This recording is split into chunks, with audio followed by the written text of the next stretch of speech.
안녕하세요. 오늘 좀 특별한 책 한 권을 깊이 들여다볼까 합니다.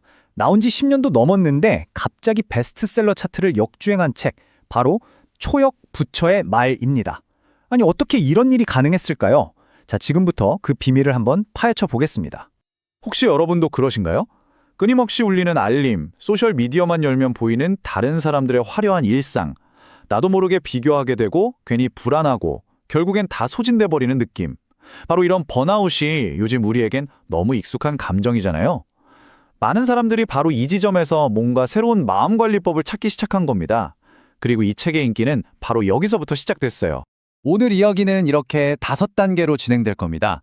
먼저, 왜 지금 우리 마음이 이렇게 힘든 시기를 겪고 있는지 살펴볼 거고요. 그리고 이 책이 제시하는 아주 독특한 해법은 뭔지, 그 구체적인 내용까지 들여다볼 겁니다. 또 이 책의 인기에 불을 지핀 승가와 아이돌의 이야기도 빼놓을 수 없겠죠? 마지막으로 이 모든 현상이 우리에게 던지는 의미는 무엇인지 정리해 보겠습니다. 자, 첫 번째 파트입니다.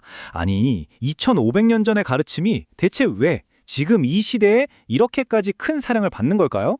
그 시대적 배경부터 한번 짚어보겠습니다. 핵심은 바로 이거예요. 우리는 말 그대로 디지털 과부하 시대에 살고 있습니다. 항상 연결되어 있고 타인의 가장 잘 나가는 순간과 나의 가장 평범한 순간을 계속해서 비교하게 되죠. 이게 쌓이고 쌓여서 만성적인 스트레스가 되고 결국 정신적인 탈진, 즉 번아웃으로 이어지는 겁니다. 그러니까 사람들이 뭘 원했겠어요? 복잡하고 어려운 종교교리가 아니라 당장 오늘 내 마음의 불을 끌 수 있는 아주 실용적인 심리적 해법을 간절히 찾게 된 거죠. 그럼 이 책에 내놓은 해결책은 뭘까요? 바로 초역이라는 아주 특별한 접근법입니다. 이건 그냥 옛날 경전을 요즘 말로 옮기는 수준이 아니에요. 뭐랄까, 현대인을 위해 완전히 새롭게 재설계, 리모델링 했다고 보는 게 더 정확합니다. 초역, 말 그대로 뛰어넘는 번역이라는 뜻인데요. 이 개념의 핵심은 이겁니다.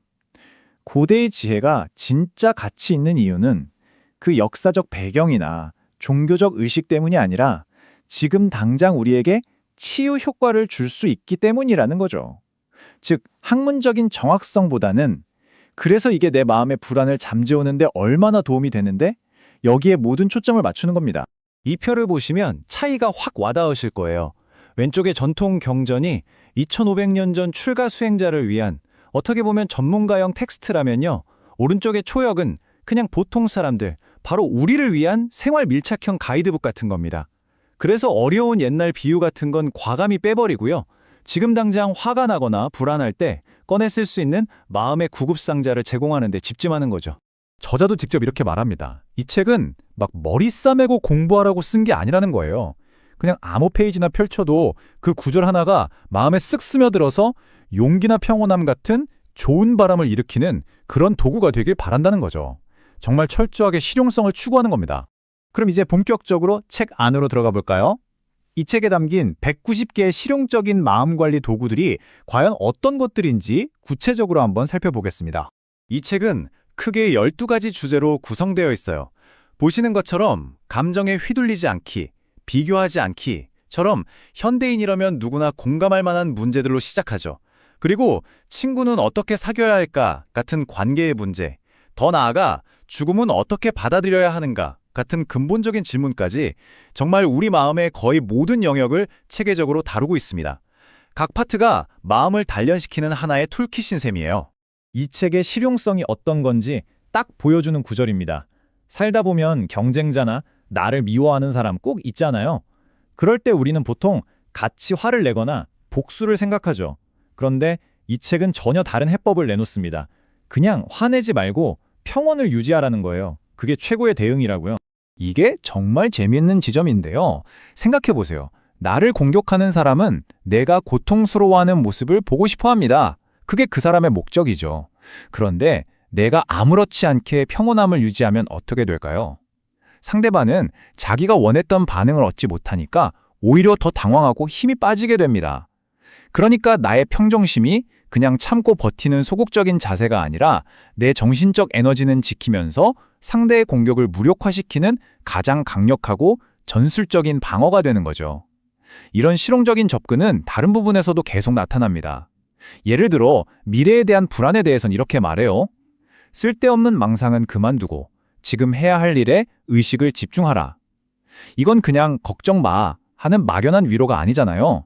우리의 의식을 과거에 대한 후회나 아직 오지도 않은 미래에 대한 걱정에서 빼내서 지금 당장 내가 통제할 수 있는 현재의 감각과 행동으로 되돌리는 아주 구체적인 인지훈련법을 제시하는 겁니다. 자, 이제 이 책이 10년이라는 시간을 훌쩍 뛰어넘어 어떻게 베스트셀러가 될 수 있었는지 그 놀라운 문화현상에 대한 이야기를 해볼까 합니다. 이 이야기의 주인공은 바로 한 명의 승려와 한 명의 K-팝 아이돌입니다. 와, 76배! 정말 믿기지 않는 숫자 아닌가요? K-팝 그룹 아이브의 멤버 장원영 씨가 한 방송에서 이 책을 읽는다고 말한 뒤에 판매량이 무려 76배나 폭발적으로 늘어났다고 합니다. 이건 단순한 추천을 넘어선 말 그대로 하나의 사회적 현상이었죠. 이걸 바로 장원영 효과라고 부르는데요. 이 추천이 그냥 일어난 게 아니라 특히 2030 세대 사이에서 불고 있던 힙한 불교라는 트렌드와 딱 맞아떨어진 겁니다. 요즘 젊은 세대에게 불교는 더 이상 오래된 종교가 아니에요. 명상이나 마음챙김처럼 내 삶을 더 멋지고 건강하게 만드는 아주 세련되고 실용적인 라이프 스타일 도구로 받아들여지고 있거든요. 이 책이 바로 그 흐름의 정중앙에 서게 된 거죠. 이 책의 저자인 코이케 류누스케의 삶 자체가 이 책의 철학을 고스란히 담고 있는 것 같아요. 도쿄대에서 서양 철학을 공부한 엘리트였고 승려가 되어서는 형식만 남은 일본 불교를 아주 날카롭게 비판했죠. 근데 여기서 끝이 아니에요. 2019년에는 본인 스스로 깨달았다는 착각, 즉 영적 함정에 빠졌었다고 대중 앞에서 솔직하게 고백하고 승려 자격까지 반납합니다. 어떤 교리나 권위보다도 실제적인 깨달음과 정직함을 더 중요하게 생각하는 거죠. 이런 저자의 삶의 태도가 이 책의 실용적인 메시지에 엄청난 신뢰와 진정성을 더해주고 있습니다. 자, 이제 마지막 파트입니다. 그럼 이런 생각도 들 수 있어요. 이거 너무 쉬운 얘기만 하는 거 아니야? 깊이가 없는 거 아니야? 즉, 불교 라이트다는 비판에 대해서 우리는 어떻게 봐야 할까요? 이 논의의 관점을 한번 바꿔서 생각해보죠. 핵심은 이 네 가지로 정리할 수 있습니다. 첫째, 이 책은 교리가 아니라 적용을 최우선으로 합니다. 둘째, 불교를 종교라기보다는 마음을 과학적으로 다스리는 인지 도구로 접근해요.